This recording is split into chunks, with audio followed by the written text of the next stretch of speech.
Shalom, saudara-saudara yang terkasih dalam nama Tuhan Yesus Kristus. Puji Tuhan, kita bisa bertemu kembali melalui saluran ini bersama dengan saya Sintua Hajar Marbun yang pada kesempatan kali ini akan kembali memberikan atau berbagi pengajaran firman Tuhan kepada saudara-saudara terkasih, dan kiranya nanti firman Tuhan yang boleh kita pelajari, yang boleh kita mengerti pada kesempatan kali ini kembali sungguh memberkati saudara-saudara sekalian.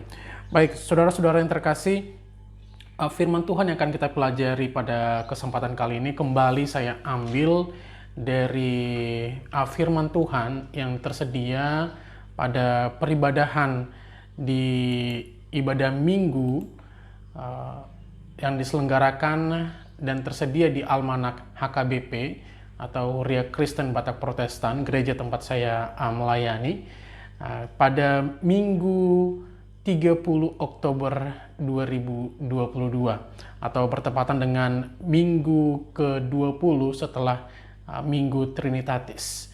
Nah, saudara-saudara yang terkasih, firman Tuhan yang tersedia pada saat peribadahan Minggu 30 Oktober 2022 yaitu dari kitab Yesaya pasal yang pertama ayat 16 hingga ayat 20. Kemudian nanti firman Tuhan ini akan kita semakin mengerti dengan juga kita membaca nanti bagian dari epistel, yaitu di Roma 6 ayat 15 hingga ayat 23. Baik, saudara-saudara yang terkasih, topik minggu atau topik firman Tuhan yang kita boleh pelajari nanti dari Yesaya 1 ayat 16 hingga ayat 20 ini, yaitu belajar berbuat baik, berhenti berbuat jahat. Baik, saudara-saudara, langsung saja kita akan baca dulu satu ayat yang sebagai pengantar kita nanti di bagian-bagian berikutnya. Di saat saya nanti menyampaikan pengajaran firman Tuhan ini, akan kita baca ayat-ayat yang lain ya, ayat 16, ayat 17, 18, 19 hingga ayat 20. Ya, saya bacakan dulu untuk kita di Yesaya 1 ayat 18. Demikian firman Tuhan. Marilah, baiklah kita berperkara firman Tuhan. Sekalipun dosamu merah seperti kirmizi, akan menjadi putih seperti salju. Sekalipun berwarna merah seperti kain kesumba, akan menjadi putih seperti bulu domba. Baik, saudara-saudara yang terkasih, demikian firman Tuhan. Satu ayat dulu saya bacakan. Dan kembali saya mau sampaikan untuk saudara-saudara bahwa kita masih berada di minggu-minggu Trinitatis. Dan yang saya coba pelajari dan saya coba mengerti bahwa pada minggu-minggu Trinitatis ini adalah saat atau masa untuk kita mencoba mengenal lebih dekat lagi pribadi Allah. Nah, kita sudah pelajari pribadi-pribadi Allah pada pelajaran sebelumnya, dan kita di minggu-minggu Trinitatis mau mengenal lebih dekat lagi Allah Trinitas atau Allah Tritunggal, Allah Bapa, Anak, dan Roh Kudus yang selalu kita puji, kita sembah, kita muliakan dalam setiap peribadahan kita, ya, di keseharian kita, dan juga khususnya dalam peribadahan minggu kita. Dan untuk firman Tuhan kali ini atau pada pelajaran kita kali ini, kita akan mengenal satu lagi pribadi Allah, yaitu Yehova Sapat. Nah, sekali lagi saya sampaikan, Yehova Sapat. Nah, kalau dalam bahasa Indonesia, Anda boleh mengerti, ya, dia adalah Hakim Maha Besar. Nah, jadi pernyataan ini tentang Hakim Maha Besar ini pernah disampaikan oleh seorang Yefta. Ya, jadi kalau kita baca Hakim-Hakim 11 ayat 27, di situ Yefta mengatakan, Tuhan Hakim itu dialah yang menjadi hakim, Yehova Sapat. Nah, jadi kalau sedikit kita mundur dulu, sedikit background atau latar belakang dari Yefta menyampaikan pernyataan ini tentang Yehova Sapat ini. Jadi pada saat itu Yefta dari kubu Israel sedang bersengketa dengan Bani Amon. Nah, jadi mereka sedang sengketa dan saling klaim tentang lahan atau tanah di wilayah sungai Arnon, Yabok hingga Yordan. Dan kemudian Yefta menyatakan kepada Bani Amon, karena Bani Amon mengklaim bahwa wilayah itu adalah wilayah Bani Amon. Tapi kemudian Yefta menjelaskan secara detail kenapa lahan atau tanah di wilayah sungai Arnon, Yabok hingga Yordan itu adalah milik dari Israel, kubu Israel. Dan pada kesempatan itu kemudian Yefta berperkara dengan Bani Amon. Nah, dia katakan di ayat 27 ya, jadi aku tidak bersalah terhadap engkau, tetapi engkau berbuat jahat terhadap aku dengan berperang melawan aku. Tuhan hakim itu, dialah yang menjadi hakim pada hari ini antara orang Israel dan Bani Amon. Nah, saya sarankan Anda nanti baca juga, karena ini sangat menarik kisah Yefta ini. Seorang pahlawan yang gagah perkasa ya, tetapi ia anak seorang perempuan sundal. Ini nanti Anda baca Yefta, Hakim-Hakim 11 dan juga Hakim-Hakim 12. Biar Anda lebih dekat lagi nanti juga dengan Yefta ini. Dan jadi saudara-saudara terkasih, pada kesempatan kali ini kita akan mengenal Yehova Sapat. Jadi kalau kita tadi baca di ayat 18 ya, marilah baiklah kita berperkara. Nah, jadi kalau bicara satu kata ini, kosakata ini perkara, nah saya jadi teringat dengan proses hukum begitu ya. Proses hukum di mana akan ada hakim tentunya yang akan menangani perkara, dan dalam hal ini nanti juga pada satu masa yang akan datang, ketika pada saat kedatangan Tuhan Yesus yang kedua kali, dia akan hadir, dia akan bersama-sama dengan kita sebagai Yehova Sapat yang akan menghakimi segala perbuatan kita, segala pelanggaran kita. Dan nanti kita akan baca juga ya di bagian ayat 16, ayat 17 juga, bagaimana Tuhan mengingatkan tentang orang-orang meninggalkan perbuatan jahat. Dan seperti tema kita hari ini, belajar berbuat baik, berhenti berbuat jahat. Nah, jadi kita akan mengenal Yehova Sapat pada kesempatan kali ini. Kemudian saudara-saudara yang terkasih, firman Tuhan ini juga mengantarkan kita ke bagian akhir dari pelayanan HKBP sepanjang Oktober 2022, di mana sepanjang Oktober 2022 tema pelayanan HKBP adalah Allah menjanjikan mahkota kehidupan, atau dalam bahasa Batak Toba dikatakan di parbaga debata tupal hanguluan. Sekaligus juga bertepatan pula dengan hari reformasi gereja yang digerakkan oleh Martin Luther pada tahun 1517 atau 505 tahun lalu. Saat itu Martin Luther menentang atau memprotes praktik indulgensi yang dilakukan oleh gereja Katolik. Ini muncul pada abad ke-11 dan ke-12, saudara-saudara yang terkasih. Saat itu sedang berkobar perang salib ya. Dan praktik indulgensi ini yaitu proses penghapusan siksa-siksa temporal di depan Tuhan untuk dosa-dosa yang sudah diampuni. Ini tertuang dalam Katekismus Gereja Katolik pada tahun 1471. Dan Martin Luther memprotes praktik ini. Belakangan dia kemudian merespon praktik tersebut dengan menempelkan 95 dalil di pintu gereja kastil di Wittenberg, Jerman pada 31 Oktober 1517.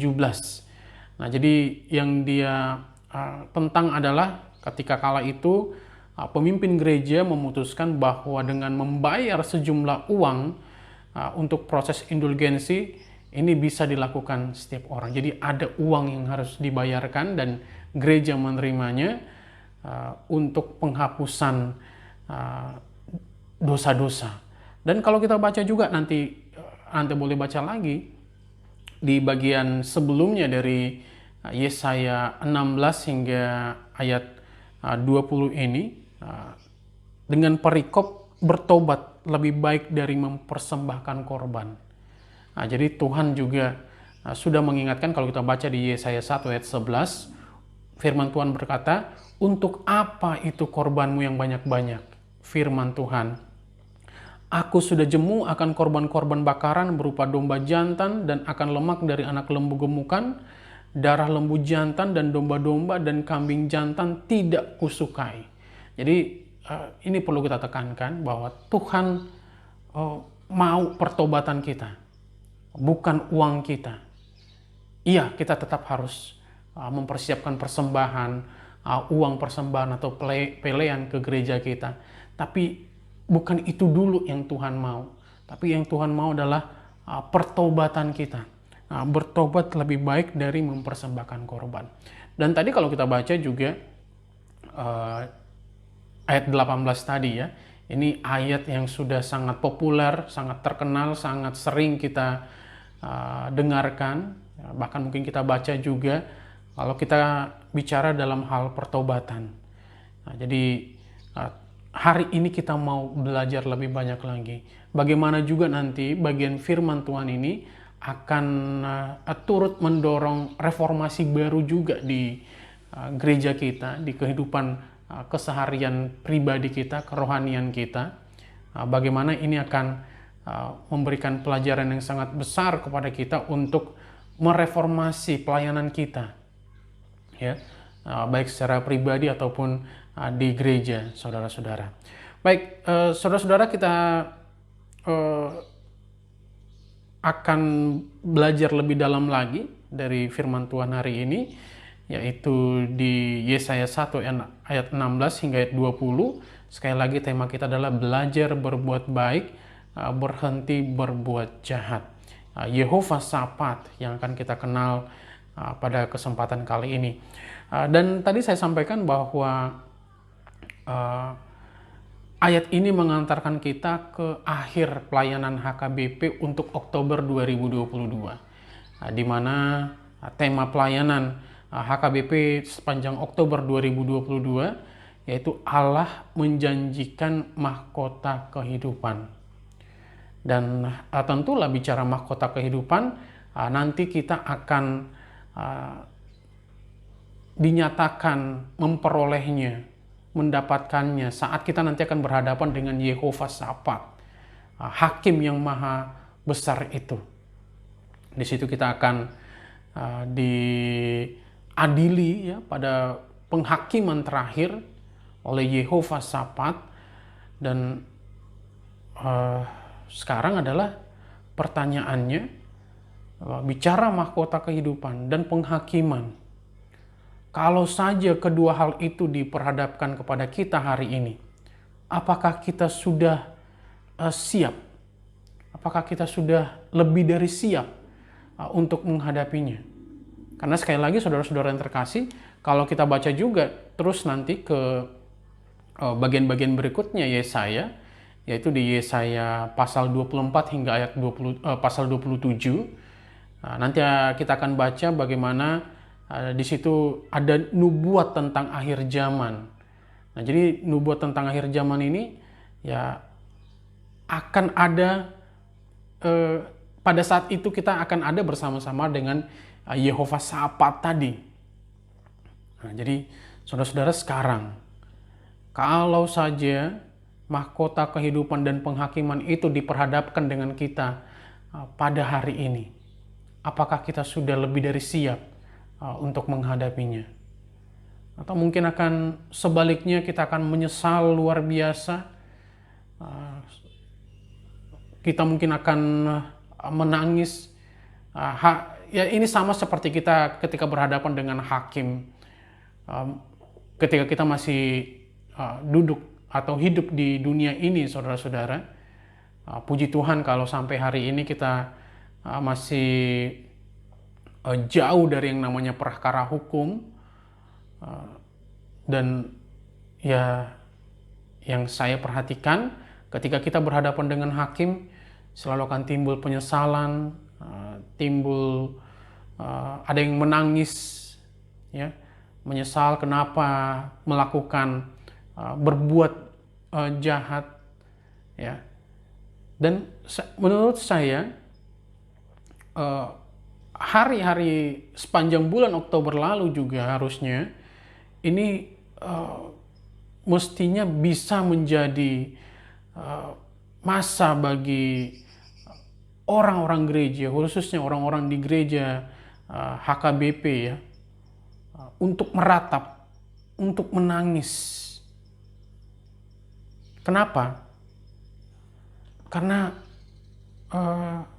kita boleh mengatakan selama 10 bulan, sekarang memasuki bulan yang ke-11, kita patut menangis, patut bersedih, karena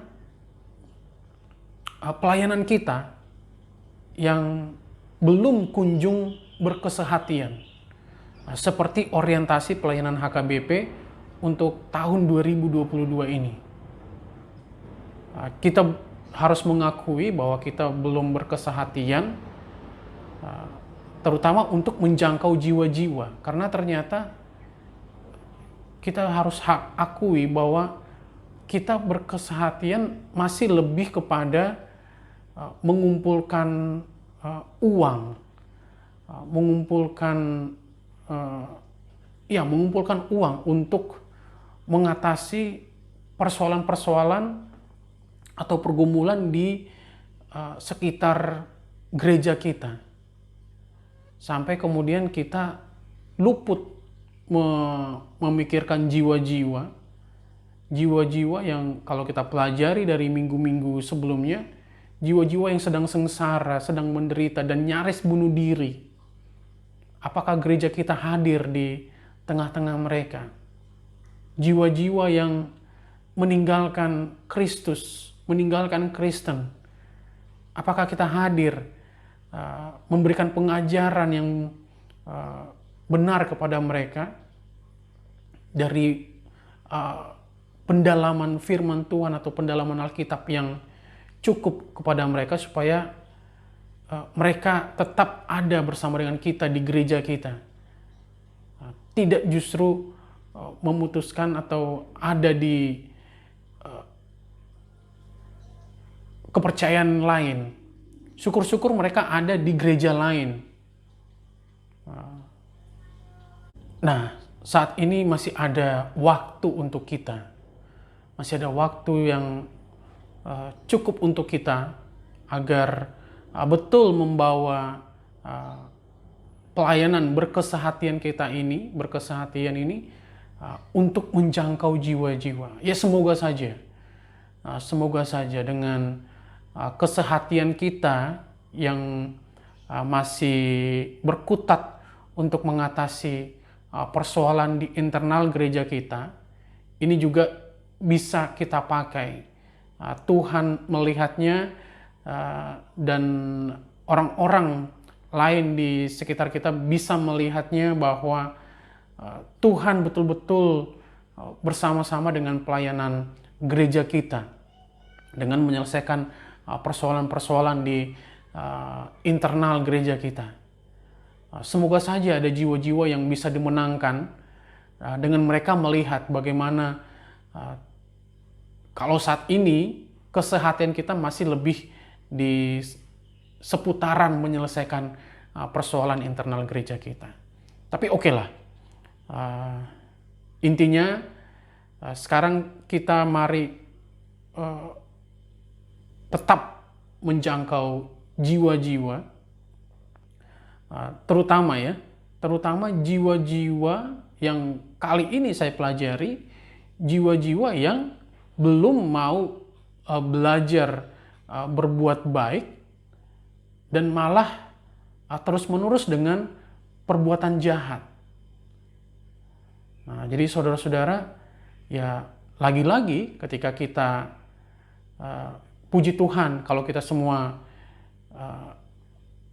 mau terus belajar berbuat baik. Tapi kita nggak bisa pungkiri bahwa sebagian, bahkan banyak orang di luar sana yang di luar gereja kita yang masih terus dengan melakukan perbuatan jahat. Dan lagi-lagi ketika mereka berbuat jahat, mereka akan berhadapan dengan proses hukum. Berhadapan dengan proses hukum dan berhadapan dengan para hakim.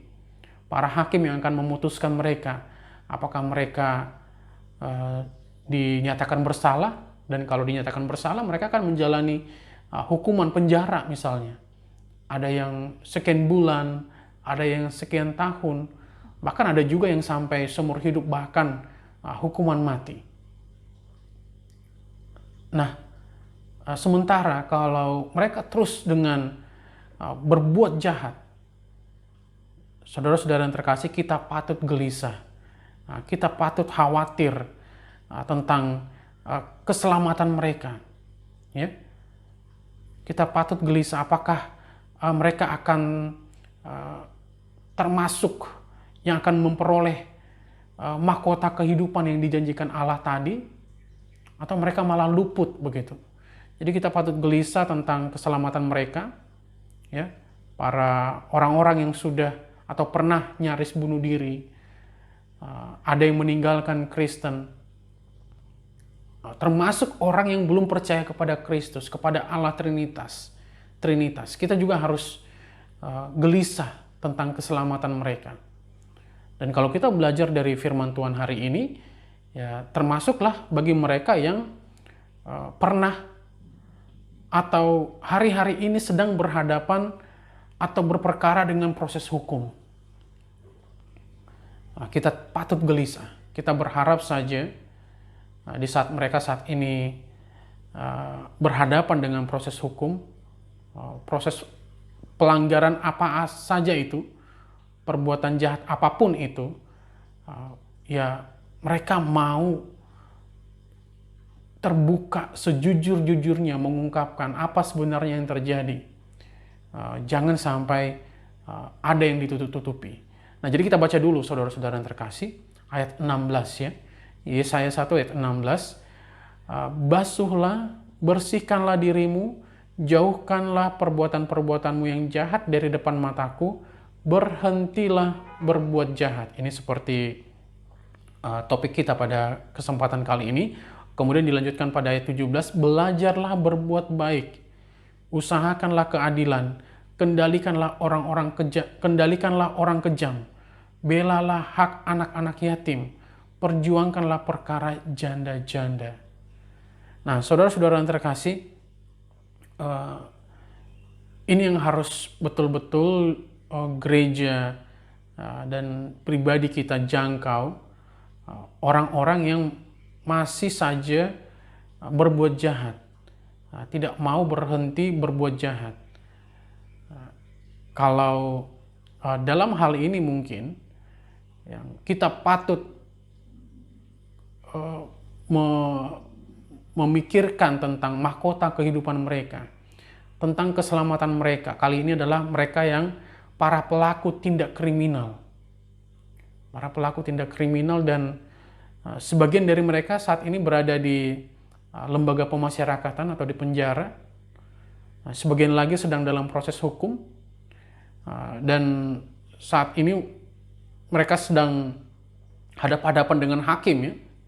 Dan seperti saya sampaikan tadi, kita berdoa semoga mereka bisa terbuka sejujur-jujurnya mengungkapkan apa yang sebenarnya terjadi. Karena jangan sampai ada yang disembunyikan. Hakim di dunia ini mungkin boleh gagal mengungkap apa yang mereka sembunyikan. Tapi firman Tuhan mengatakan di Lukas 8 ayat 17, sebab tidak sesuatu yang tersembunyi yang tidak akan dinyatakan, dan tidak ada sesuatu yang rahasia yang tidak akan diketahui dan diumumkan. Nah, ini nanti saat penghakiman itu, saudara-saudara. Kita baca juga di Ibrani 4 ayat 13, dan tidak ada suatu makhluk pun yang tersembunyi di hadapannya, sebab segala sesuatu telanjang dan terbuka di depan mata Dia, yang kepadanya kita harus memberikan pertanggungan jawab. Ya kita berharap, tapi sulit untuk berharap juga, karena justru belakangan ini yang banyak berhadapan atau mendapat sorotan karena melanggar hukum, dan hari-hari ini sedang dalam proses hukum dan berhadapan dengan hakim, justru adalah saudara-saudara seiman kita. Sayang sekali, dan dalam hal ini juga kita perlu memperhatikan lagi seperti apa respon kita ketika ada saudara-saudara seiman. Jangankan saudara-saudara seiman sebetulnya, saudara-saudara yang bukan seiman kita juga ketika mereka berhadapan dengan pelanggaran hukum, melakukan pelanggaran hukum, apa kemudian reaksi kita? Semestinya lah reaksi kita ya gelisah. Kita harus ikut prihatin, ikut sedih, khawatir.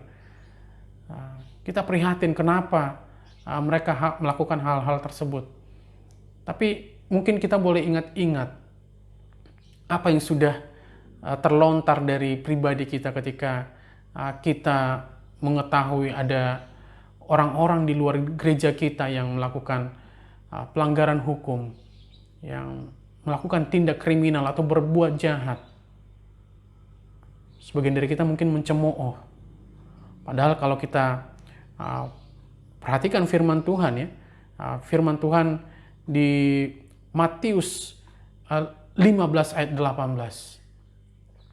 Demikian firman Tuhan, tetapi apa yang keluar dari mulut berasal dari hati, dan itulah yang menajiskan orang. Karena dari hati timbul segala pikiran jahat, pembunuhan, perzinahan, percabulan, pencurian, sumpah palsu, dan ini yang terakhir, hujat. Hujat. Jadi ketika kita menghujat orang yang melakukan pikiran jahat, melakukan pembunuhan, perzinahan, percabulan, pencurian, sumpah palsu, kita nggak ada bedanya ternyata. Ya hari-hari ini juga kita boleh perhatikan bahwa tidak sedikit orang yang justru kemudian berhadapan dengan hukum karena melakukan hujatan, melakukan cemoohan. Hari-hari ini kita kenal dengan ujaran kebencian. Ada hukum yang dilanggar dan kemudian itu masuk kategori berbuat jahat. Jadi hari ini orang-orang gereja, kalau ada hal yang perlu direformasi dari kita hari-hari ini, saya mau katakan adalah berhenti menyampaikan hujatan atau ujaran kebencian.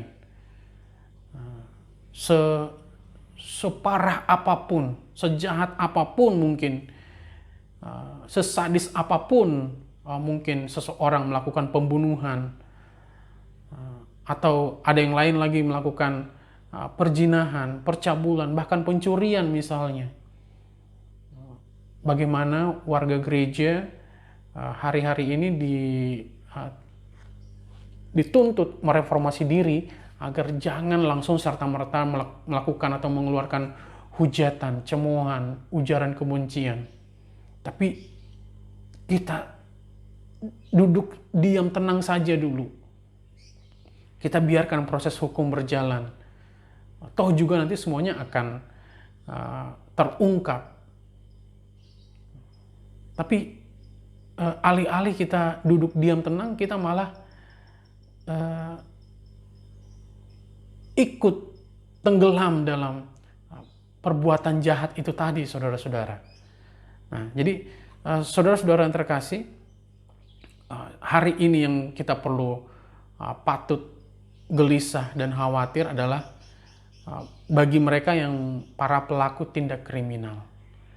Nah, jadi kalau kita belajar tentang mahkota kehidupan, tentang penghakiman, oke, kita belajar tentang mahkota kehidupan. Ya kalau ada orang pelaku tindak kriminal seperti tadi pembunuhan, pencurian, ada lagi mungkin yang melakukan perzinahan, percabulan, sumpah palsu, patutlah kita gelisah, khawatir untuk mahkota kehidupan mereka kelak. Jangan, maksud saya mereka jangan sampai tertinggal. Mereka jangan sampai tertinggal masuk ke dalam kerajaan surga dan beroleh mahkota kehidupan. Kita tetap harus mendoakan mereka. Nah, jadi kalau kita perhatikan saudara-saudara yang terkasih, Anda boleh ketahui ini ada laporan dari Direktorat Jenderal Pemasyarakatan Kementerian Hukum dan HAM Republik Indonesia pada tahun 2021 bahwa ternyata ada tren kenaikan isi hunian penjara di Indonesia.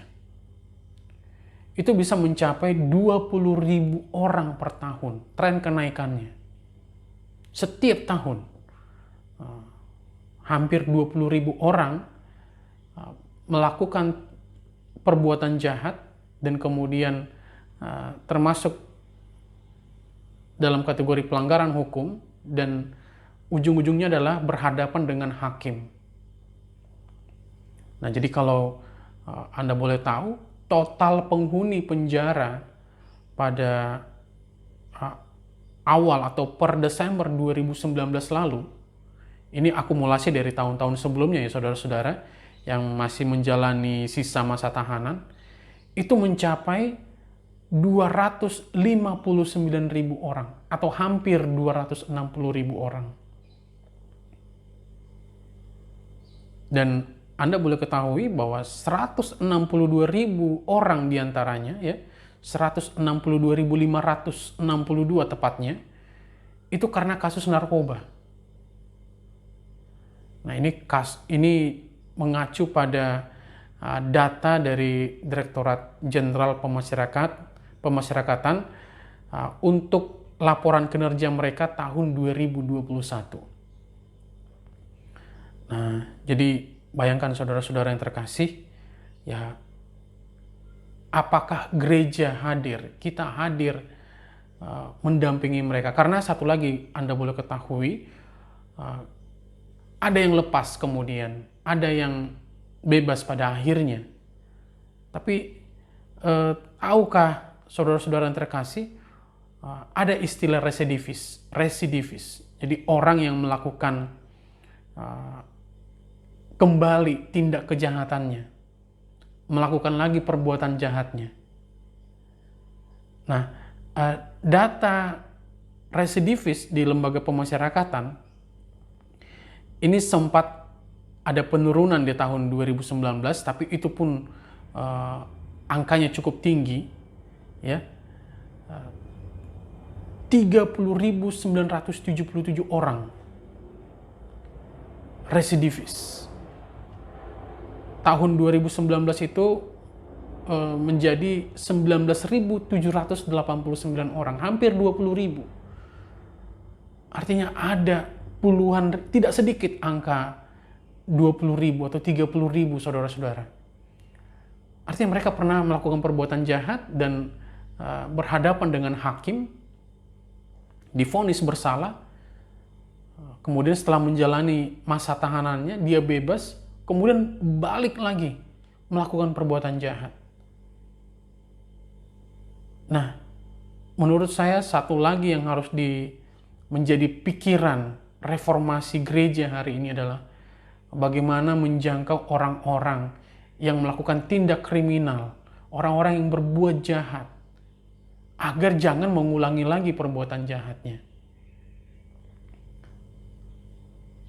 Oke, kita sempat pada masa pandemi, di mana memang kita berjarak dengan banyak orang. Sekarang ke depan, karena kita bicara reformasi, gereja kita harus lebih banyak lagi melakukan pelayanan ke penjara-penjara. terima kasih dan puji Tuhan untuk banyak pihak atau banyak gereja yang pada masa lampau sudah melakukan penjangkauan jiwa-jiwa ini supaya mereka berhenti berbuat jahat dengan melakukan pelayanan rohani di penjara-penjara. Saya banyak mendengar orang-orang yang melakukan pelayanan seperti itu, dan ini adalah masa di mana kita harus kembali menjangkau jiwa-jiwa yang ada di penjara-penjara, supaya ketika mereka keluar nanti dari penjara, mereka berhenti berbuat jahat dan sebaliknya belajar berbuat baik. Nah, jadi saudara-saudara, kita harus memberikan perhatian serius khususnya untuk perbuatan melanggar hukum, dalam hal ini narkoba.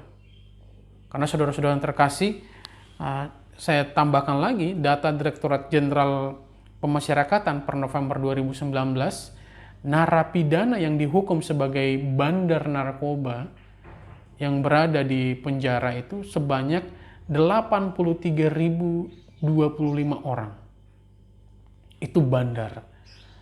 Ada lagi narapidana yang berada di lapas dan rutan yang dihukum sebagai pengguna. Itu angkanya tinggi juga, 44.306 orang.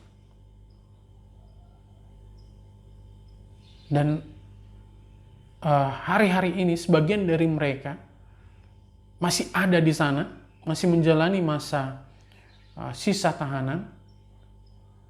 Inilah jiwa-jiwa yang perlu kita jangkau supaya biarlah dengan mereka melalui hal yang ya, tentu tidak mengenakan ini, itu menjadi proses pembasuhan mereka. Nah, seperti tadi kita baca di ayat 16 ya, basuhlah, bersihkanlah dirimu, jauhkanlah perbuatan-perbuatanmu yang jahat dari depan mataku, berhentilah berbuat jahat. Ini menjadi proses bagi mereka, dan ketika kita hadir bersama-sama dengan mereka di sana, melakukan pelayanan rohani kepada para pelaku tindak kriminal atau tindak kejahatan ini, di sana kita bisa memberikan pengajaran firman Tuhan kepada mereka agar mereka belajar berbuat baik. Nanti ketika mereka keluar dari penjara atau bebas dari tahanan, mereka mau mengusahakan keadilan, mengendalikan diri, bukan hanya dirinya sendiri tapi mengendalikan orang-orang kejam. Ya, kendalikanlah orang kejam. Dan setelahnya mereka juga menjadi bagian dari pelayanan kita, berkesehatian dengan kita. Untuk apa? Untuk melayani anak-anak yatim, melayani janda-janda. Nah, ini harapan dari firman Tuhan yang boleh kita pelajari hari ini. Dengan demikian, kita akan bersukacita, kita akan senang, kita akan tenang. Karena apa? Ketika dulu mereka kita khawatirkan, kita gelisah, kita takutkan tidak atau luput dari beroleh mahkota kehidupan itu, tapi dengan mereka nanti ada bersama-sama dengan kita dalam pelayanan kita, kita semua tidak ada yang tertinggal. Mereka akan menjadi dan kita menjadi orang-orang yang beroleh mahkota kehidupan ketika nanti kita berhadapan dengan Yehova Sabat, saudara-saudara yang terkasih. Nah, dan sekarang kalau begitu kita akan perlu aplikasi ketika kita mau belajar berbuat baik dan berhenti berbuat jahat. Dan saya mau katakan yang pertama-tama adalah baca firman Tuhan, baca Alkitab. Kalaulah boleh tiap hari. Jangan lewatkan baca firman Tuhan, baca Alkitab setiap hari. Nah, kalau kita baca di ayat 19 ya, tadi kita sudah baca ayat 18. Ayat 19 firman Tuhan di Yesaya 1 ini mengatakan, jika kamu menurut dan mau mendengar, maka kamu akan memakan hasil baik dari negeri itu. Jadi saudara-saudara yang terkasih, jika kita mau mendengar firman Tuhan, percayalah, gereja kita boleh bertumbuh, boleh berkembang, boleh maju, sekalipun itu bersama-sama dengan orang-orang yang dulu pernah melakukan tindak kejahatan, tindak kriminal, perbuatan jahat. Artinya juga saat ini kita harus lebih dari siap untuk memberikan pengajaran firman Tuhan kepada mereka. Bagaimana Tuhan meminta kita belajar berbuat baik. Bagaimana firman Tuhan, Alkitab nanti akan menolong mereka berhenti berbuat jahat. Dan saya mau katakan bahwa kenapa kita harus baca Alkitab sekarang tiap hari? Ya, karena kalau kita, menurut saya, semua ayat firman Tuhan yang Anda dan saya boleh baca, dan mereka nanti boleh baca, sebelum ayat 16 ini secara keseluruhan, dan tadi kita baca ayat 16 dan 17 ya, tentang berhentilah berbuat jahat, belajarlah berbuat baik. Dan jadi demikian juga seluruh ayat yang kita, Anda, dan mereka nanti akan baca setelah ayat 17 secara keseluruhan, itu akan menjadi penuntun bagi mereka untuk berhenti berbuat jahat dan belajar berbuat baik. Semua ayat di Alkitab itu akan menjadi penuntun bagi siapapun untuk berhenti berbuat jahat, belajar berbuat baik.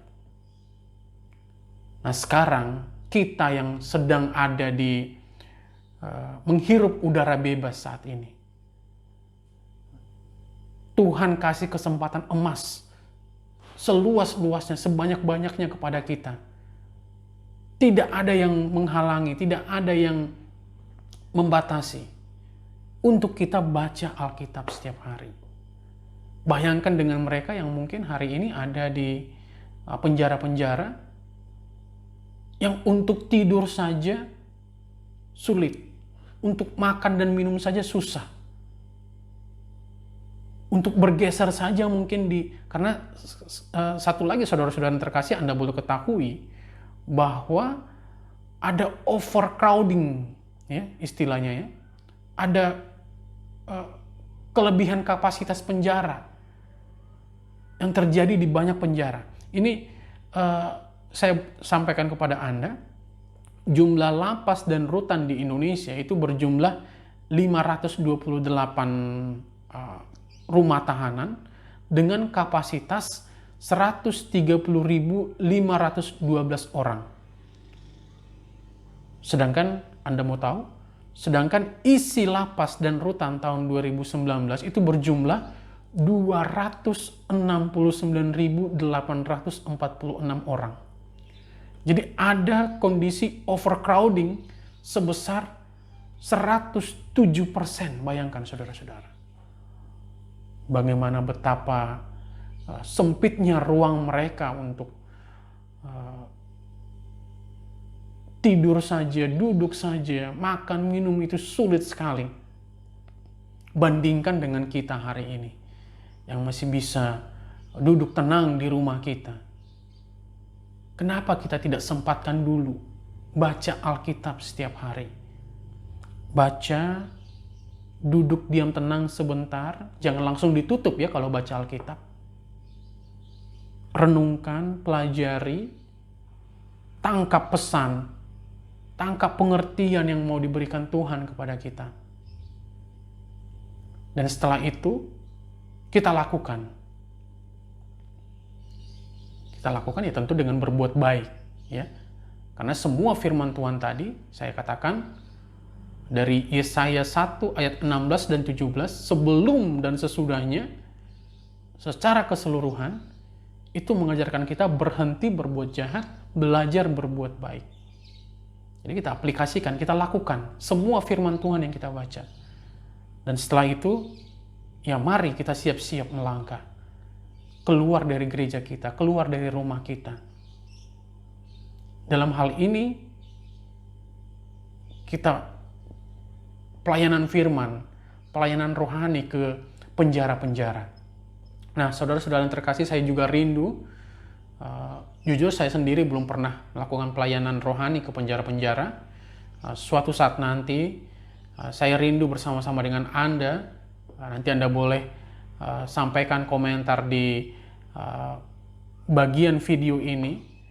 Bagi Anda yang juga ingin atau rindu bersama-sama kita melakukan pelayanan rohani ke penjara-penjara, atau mungkin Anda yang sudah pernah melakukan pelayanan rohani ke penjara-penjara, Anda boleh sampaikan, berikan kesaksian bagaimana Anda melakukan pelayanan, atau mungkin Anda saat ini sudah atau pernah di penjara dan mendapatkan pelayanan rohani, dan Anda saat ini sedang menyimak video ini. Anda mungkin boleh sampaikan juga kesaksian Anda bagaimana firman Tuhan yang disampaikan para pelayan saat itu bisa menggerakkan Anda untuk berhenti berbuat jahat dan belajar berbuat baik.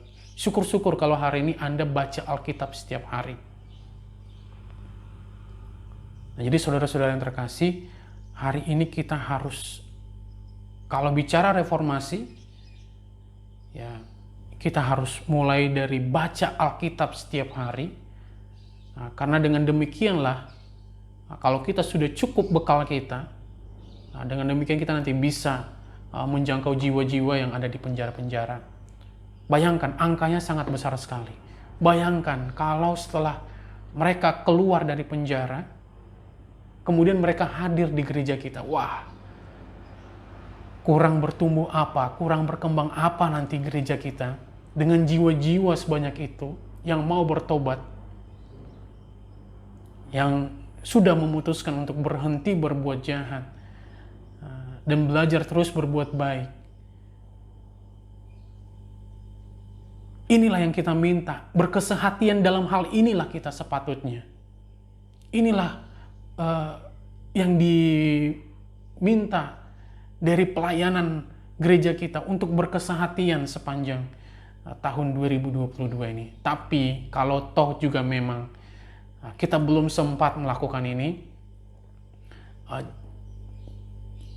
pelayanan seperti ini, berkesehatian ini, ya, visi dan misi berkesehatan ini jangan berhenti di tahun ini saja.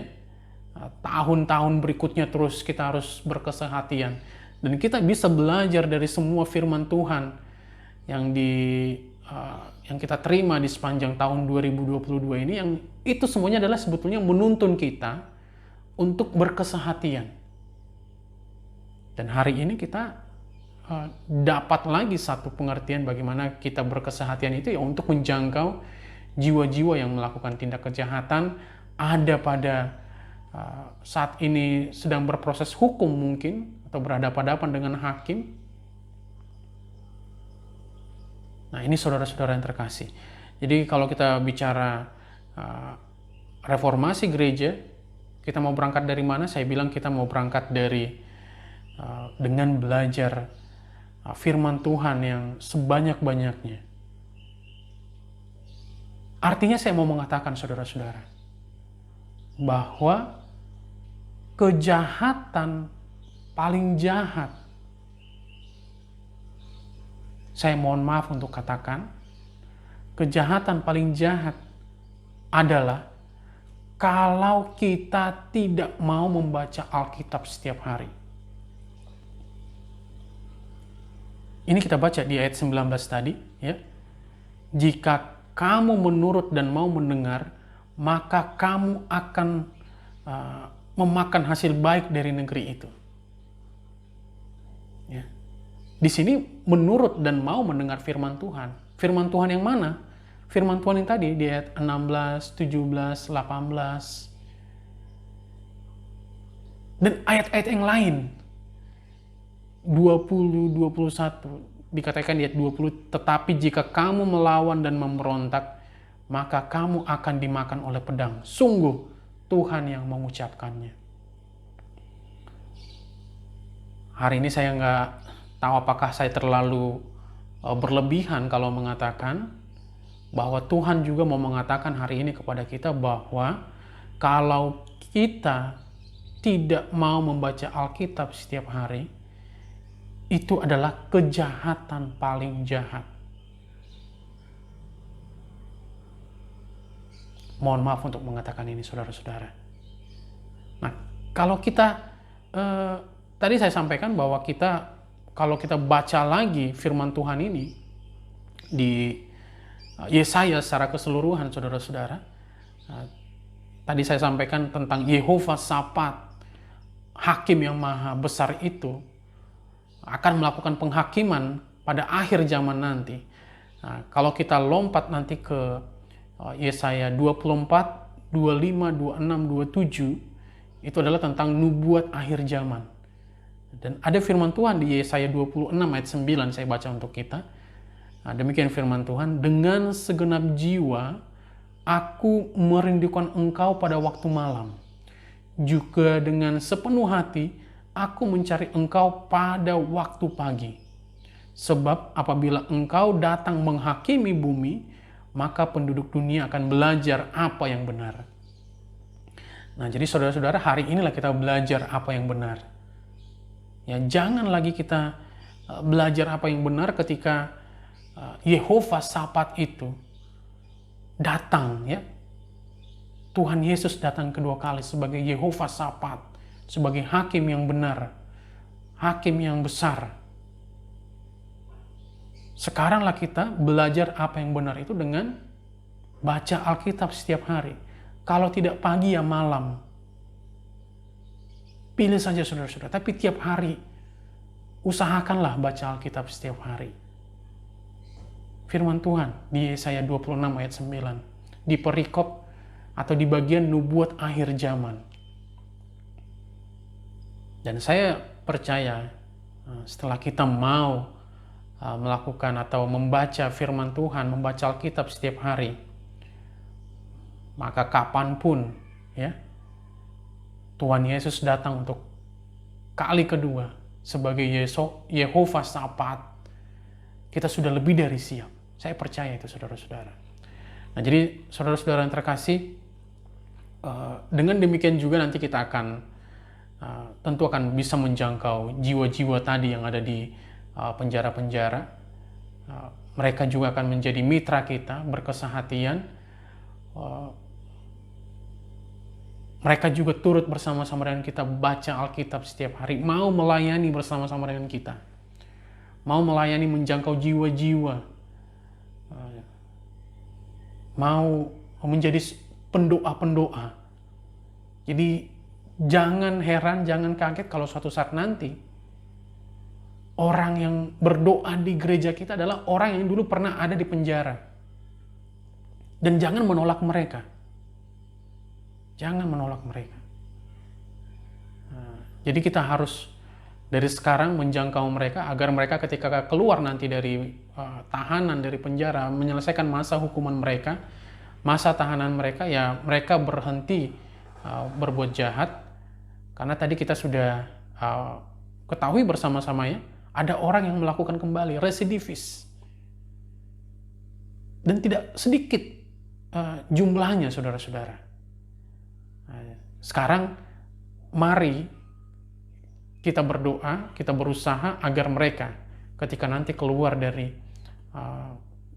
atau menyelesaikan masa hukuman mereka, mereka tidak menjadi residivis tapi menjadi pekabar Injil, menjadi pelayan firman, menjadi seorang pendoa. Dan kita baca ayat bulanan HKBP sepanjang Oktober 2022, demikian, berbahagialah orang yang bertahan dalam pencobaan, sebab apabila ia sudah tahan uji, ia akan menerima mahkota kehidupan yang dijanjikan Allah kepada barang siapa yang mengasihi dia. Yakobus 1 ayat 12. Jadi tantangannya saat ini adalah bagaimana agar kita, ya, orang-orang di gereja kita, orang-orang di sekitar kita yang belum pernah melakukan perbuatan jahat. Mereka mau terus belajar berbuat baik dan jangan sampai berhadapan dengan hakim-hakim yang ada di pengadilan-pengadilan, saudara-saudara. Semuanya adalah orang yang mau atau sanggup bertahan dalam pencobaan. Dan sebaliknya, kalau toh juga ternyata ada saudara-saudara kita, orang-orang yang saat ini ada di menjalani masa hukuman karena berbuat jahat,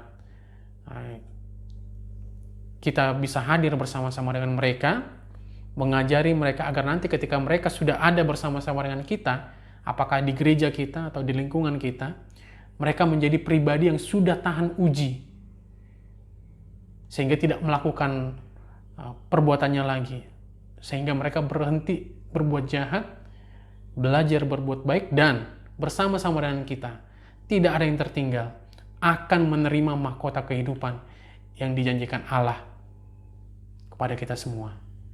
Jadi itulah saudara-saudara, kita baca di Yakobus 5 ayat 9b, sesungguhnya hakim telah berdiri di ambang pintu. Jadi sudah dekat saudara-saudara. Sudah dekat kedatangan Tuhan Yesus yang kedua kali. Ini saatnya kita untuk mempersiapkan diri. Bukan hanya diri kita saja, tapi orang-orang yang masih berbuat jahat. Agar mereka mau meninggalkan perbuatan jahatnya, berhenti berbuat jahat, tapi belajar berbuat baik, konsisten dengan pertobatan. Nah, ini juga kita harus seperti itu saudara-saudara, konsisten dengan pertobatan kita. Dan saya mau katakan ya, mulai dan bertahan itu dengan firman Tuhan, dengan baca Alkitab setiap hari. Percayalah, ketika kita mau baca Alkitab setiap hari, itu akan mendorong kita terus belajar berbuat baik. Belajar berbuat baik, meninggalkan perbuatan jahat. Dan saudara-saudara, kita baca juga di epistel kita ya, di Roma 6 ayat 15 sampai 23. Menarik kalau kita baca di ayat 17 misalnya. Inilah harapan kita, seperti harapan Paulus kepada masyarakat atau jemaat di Roma. Dahulu memang kamu hamba dosa, tetapi sekarang kamu dengan segenap hati telah mentaati pengajaran yang telah diteruskan kepadamu. Kamu telah dimerdekakan dari dosa dan menjadi hamba kebenaran. Di ayat 20 juga dikatakan, sebab waktu kamu hamba dosa, kamu bebas dari kebenaran. Dan buah apa yang kamu petik? Dan buah apakah yang kamu petik daripadanya? Semuanya itu menyebabkan kamu merasa malu sekarang. Karena kesudahan semuanya itu adalah kematian. Nah, jadi saudara-saudara yang terkasih, Anda sedang menyimak channel 2x2 Memento Mori. Dan firman Tuhan mempersiapkan kita untuk kita lebih dari siap juga menghadapi kematian kita kelak. Kematian daging kita, ya. Anggota, kalau kita baca di ayat 19 Roma 6, aku mengatakan hal ini secara manusia karena kelemahan kamu. Sebab sama seperti kamu telah menyerahkan anggota-anggota tubuhmu menjadi hamba kecemaran dan kedurhakaan yang membawa kamu kepada kedurhakaan. Demikian hal kamu sekarang harus menyerahkan anggota-anggota tubuhmu menjadi hamba kebenaran yang membawa kamu kepada pengudusan. Jadi saudara-saudara yang terkasih, entah besok atau lusa kita juga akan berhadapan dengan kematian. Tapi bagaimana ketika kita ada pada kematian itu, anggota tubuh kita ini biarlah sudah dikenal oleh Tuhan sebagai hamba kebenaran yang membawa kita kepada pengudusan. Jadi bukan lagi hamba dosa, saudara-saudara. Jadi ini firman Tuhan yang kalau kita baca secara keseluruhan, ini akan menjadi penuntun kita, betul-betul menjadi penuntun kita ketika kita nanti meninggalkan dunia ini. kita akhirnya memang akan beroleh mahkota kehidupan. Baik, saudara-saudara yang terkasih, sudah cukup rasanya waktu saya untuk menyampaikan pelajaran firman Tuhan kali ini. Ya, jadi intinya adalah mari kita memperhatikan orang-orang yang saat ini sedang berhadapan atau pernah berhadapan dengan proses hukum. Saat ini mungkin sedang ada juga menghadapi proses hukum. Entah kasus apapun itu. Ada pembunuhan, ada pencurian, ada perkosaan, percabulan, perzinahan. Ini yang menjadi, ada juga yang menyampaikan hujatan, ujaran kebencian. Ini yang menjadi kegelisahan kita. Dan saya bilang gereja yang tidak gelisah dengan perbuatan jahat. Walaupun ya kita pun memang berdoa, janganlah sampai ada orang gereja kita atau orang seiman kita yang melakukan perbuatan jahat. Tapi sekalipun yang melakukan itu adalah orang yang bukan anggota gereja kita, bukan orang yang seiman dengan kita, kita patut gelisah. Kita patut menangis, sedih, prihatin dengan kejadian itu, dengan perlakuan atau tindakan jahat itu. Dan kalau ada gereja yang tidak atau malah mengesampingkan atau tidak memikirkan mereka yang hari-hari ini melakukan perbuatan jahat dan sedang menjalani masa hukuman, ya saya harus bilang itu gereja sudah selesai. Jadi sekarang mari kita jangkau jiwa-jiwa itu. Nanti mereka keluar dari masa tahanan, mereka boleh hadir di gereja kita dan bersama-sama dengan kita beroleh mahkota kehidupan. Baik, saudara-saudara terkasih, kiranya firman Tuhan ini sangat memberkati saudara-saudara. Selamat melayani, Tuhan Yesus memberkati. Amin.